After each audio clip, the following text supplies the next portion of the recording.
Bienvenue à cette présentation des candidatures au prix d'excellence et d'accomplissement de la Fondation Rue Principale.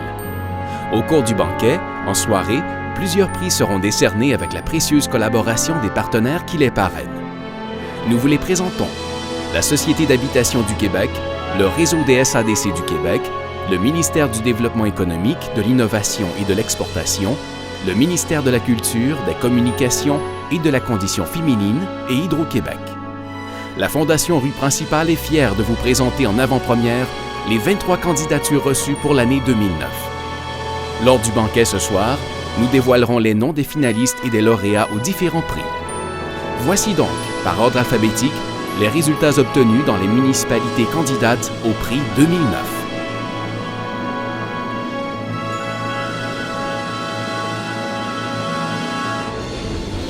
Amos. Amorcée en 2006, la démarche de revitalisation du centre-ville d'Amos a traversé avec brio la difficile étape de changement de chargé de projet. Les responsables du projet ont donc multiplié les rencontres avec diverses organisations partenaires dans le but de faire connaître les objectifs de la revitalisation, et une soirée bilan a rassemblé plus de 50 personnes. Le comité a travaillé activement à la réalisation d'un plan d'implantation et d'intégration architecturale pour le secteur centre-ville et a mis en place 2 nouvelles activités d'animation qui viennent s'ajouter à celles déjà existantes. Le réveil de printemps et la nouvelle fête d'Halloween contribuent à l'animation et à la promotion des commerçants du centre-ville. Au niveau économique, c'est une campagne d'achat responsable intitulée « Aimes-tu ta ville comme moi ?» et la création de la certification Destination Client qui aura permis d'afficher l'engagement de la population envers son milieu. Contrecœur. Au cours de la dernière année, plusieurs initiatives de réseautage ont été mises en place afin de rassembler les commerçants autour du projet de revitalisation, tels que les apéros réseau pour les gens d'affaires et la soirée des nouveaux entrepreneurs. Le temps des fêtes a été particulièrement animé avec la réédition de la promotion des fêtes 2008, au cours de laquelle pas moins de 30 000 coupons de participation ont été remplis. Les nombreux atouts de la région sont maintenant bien affichés dans la carte touristique de Contrecœur, tirée à 65 000 exemplaires et distribuée partout sur le territoire de la ville. Le comité s'intéresse à ces gens d'affaires en réalisant un guide d'identification des besoins en matière de formation, destiné à faire le diagnostic et à guider les commerçants dans l'établissement d'un programme de formation adapté. Enfin, une première phase de travaux d'amélioration des entrées de la ville a été réalisée et rend celle-ci beaucoup plus attrayante et sécuritaire. Donnacona. Dans une conjoncture économique fragilisée par la fermeture de l'usine Abitibi-Bowater, le comité du vieux Donnacona a apporté plus que jamais sa contribution au développement local. Pour cela, il a renforcé ses liens avec de nombreux partenaires locaux tels que la Chambre de commerce de l'Est de Portneuf, le Comité consultatif d'urbanisme ou la Table de culture de Portneuf. Le comité du vieux Donnacona a participé activement à la tenue d'événements qui attirent des dizaines de milliers de spectateurs à Donnacona, soit le Festival Donnacona au rythme du blues, la Biennale internationale du lin, le Festival du film sur l'environnement de Portneuf et diverses activités à la Maison de la culture Georges-Hébert Germain en plein centre-ville. Les multiples efforts de promotion dans les médias locaux, régionaux et sur Internet diffusent une image dynamique du secteur. Conséquence directe de cette vitalité, 4 nouveaux commerces ont ouvert leurs portes et le taux de vacances commerciales est passé de 10 % il y a 3 ans à 3 % aujourd'hui. Drummondville. Pour sa 18e année d'existence, la Corporation Rue Principale, intégrée au Commissariat au commerce, a maintenu les efforts nécessaires au développement local. Parmi ceux-ci, l'adoption d'une charte de développement commercial représente une première à l'échelle nationale. Plusieurs autres démarches ont permis de stimuler l'activité économique locale, telles que l'organisation d'un colloque sur le commerce de détail à Drummondville, la poursuite d'actions de recrutement commercial et la diffusion de la veille commerciale et de l'infocommerce. En matière d'amélioration physique, la dernière phase de l'aménagement de la place Saint-Frédéric, l'enfouissement des fils, le réaménagement du boulevard Saint-Joseph et la poursuite d'un programme de rénovation Québec ont marqué la dernière année. L'installation des bureaux du commissariat au commerce et d'une entreprise de communication dans les locaux de l'ancienne Molson's Bank a permis de combler des locaux vacants depuis une douzaine d'années tout en mettant en valeur un bâtiment patrimonial cité. Enfin, la mise en place d'un comité de citoyens et la tenue d'une cinquantaine d'animations ont contribué à renforcer le sentiment d'appartenance des Drummondvillois à leur ville. Fort-Coulonge, Mansfield et Pontefract. En 2008, les deux municipalités de Fort-Coulonge et Mansfield et Pontefract initient une démarche de revitalisation commune. En une année, les premiers résultats sont plus qu'encourageants. La mobilisation a gagné les différents acteurs locaux tels que les municipalités, les résidents, les commerçants, le Centre local de développement et la Société d'aide au développement des collectivités Pontiac. L'embellissement du secteur a débuté avec la plantation de 150 arbres, la réalisation de plusieurs esquisses de bâtiments et d'ambiance qui donneront lieu à des rénovations de commerce, la création de CCU et la rédaction d'un PIA. La mise en place d'une soirée des bâtisseurs, d'un concours de lumière de Noël, de l'activité Pouce Vert et du festival d'hiver a ramené un sentiment de fierté dans la communauté. La première édition d'un marché de fruits et légumes et l'adhésion à la campagne d'achat locale du Pontiac annoncent un regain de vitalité économique. Lac-Brome.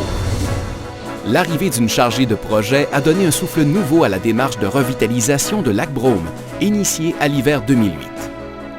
4 sous-comités de travail ont été formés et le plan d'action 2009-2011 a été adopté par le conseil municipal. Le milieu a travaillé très fort, notamment au niveau de l'organisation et de la mise en place d'activités culturelles et de maillage. Notons particulièrement la nouvelle activité Letters from Knowlton, version anglophone de l'événement francophone mondialement reconnu, les correspondances d'Eastman. De plus, l'activité publique Journée de Lac-Brome aura permis d'informer la collectivité sur les projets de revitalisation et les activités offertes à Lac-Brome. Enfin, le comité s'est penché sur la problématique de la signalisation, mal adaptée à l'image de Lac-Brome. Ainsi, un premier concept de signalisation est actuellement en cours de réalisation pour l'ensemble du territoire. La Malbaie.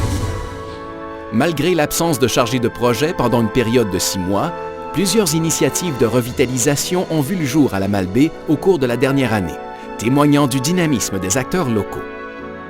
Outre l'organisation de plusieurs rencontres avec divers partenaires de la revitalisation et la restructuration des comités de travail, un forfait de bienvenue fort avantageux a été créé conjointement avec plusieurs acteurs économiques du milieu.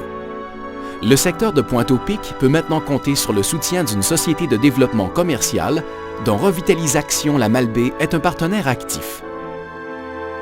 Un important projet d'amélioration physique se concrétise avec la deuxième phase de réalisation du concept de signalisation pour l'ensemble du territoire de la ville.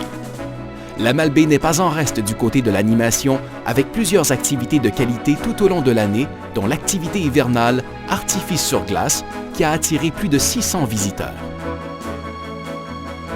Lévis, secteur Charny. Si la démarche de revitalisation du secteur Charny est encore récente, les premiers résultats sont de bon augure. La mobilisation des forces vives du quartier est acquise avec l'implantation de plus de 40 membres dans la corporation Charny Revie et l'élaboration d'un plan de partenariat et de visibilité.